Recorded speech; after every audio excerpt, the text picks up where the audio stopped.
जय मसीह की। नीति वचन का महत्व। दाऊद के पुत्र इज़राइल के राजा सुलेमान के नीति वचन।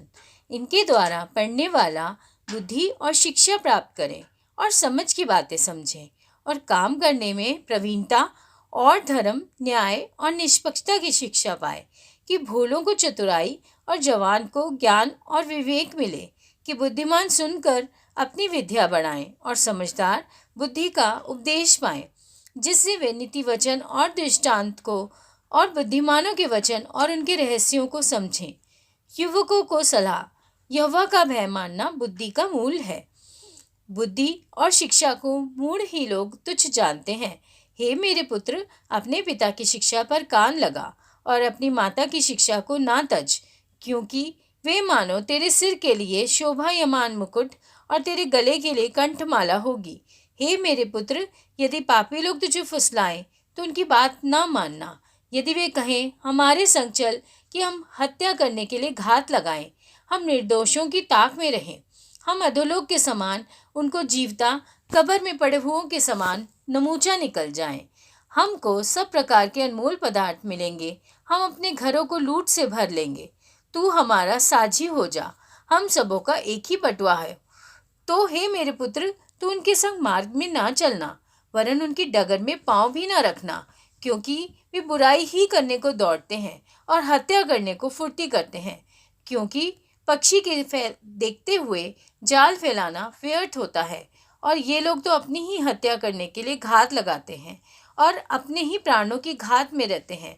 सब लालचियों की चाल ऐसी ही होती है, उनका प्राण लालच ही के कारण नष्ट हो जाता है। बुद्धि की पुकार। बुद्धि सड़क में ऊंचे स्वर से बोलती है और चौकों में प्रचार करती है। वे बाजारों की भीड़ में पुकारती है, वे फाटकों के बीच में और नगर के भीतर भी ये बातें बोलती है। हे भोले लोगों, तुम कब तक भोलेपन से प्रीति रखोगे? हे ठट्ठा करने वालों, तुम कब तक ठट्ठा करने से प्रसन्न रहोगे? हे मूर्खों, तुम कब तक ज्ञान से बैर रखोगे? तुम मेरी डांट सुनकर मन फिराओ। सुनो, मैं अपनी आत्मा तुम्हारे लिए उड़ेल दूंगी। मैं तुमको अपने वचन बताऊंगी। मैंने तो पुकारा परंतु तुमने इनकार किया, और मैंने हाथ फैलाया परंतु किसी ने ध्यान न दिया। वरन तुमने मेरी सारी सम्मति को अनसुना किया और मेरी ताड़ना का मूल्य ना जाना। इसलिए मैं भी तुम्हारी विपत्ति के समय हंसूंगी, और जब तुम पर भय आ पड़ेगा, वरन आंधी के समान तुम पर भय आ पड़ेगा और विपत्ति बवंडर के समान आ पड़ेगी, और तुम संकट और सकेती में फंसोगे, तब मैं ठट्ठा करूंगी। उस समय वे मुझे पुकारेंगे और मैं ना सुनूंगी। वे मुझे यत्न से तो ढूंढेंगे परंतु ना पाएंगे, क्योंकि उन्होंने ज्ञान से बैर किया और यहोवा का भय मानना उनको ना भाया। उन्होंने मेरी सम्मति ना चाही, वरन मेरी सब ताड़नाओं को तुच्छ जाना।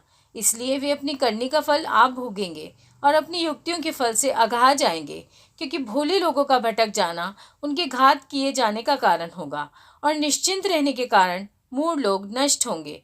परंतु जो मेरी सुनेगा वे निडर बसा रहेगा और बेखटके सुख से रहेगा। आमीन।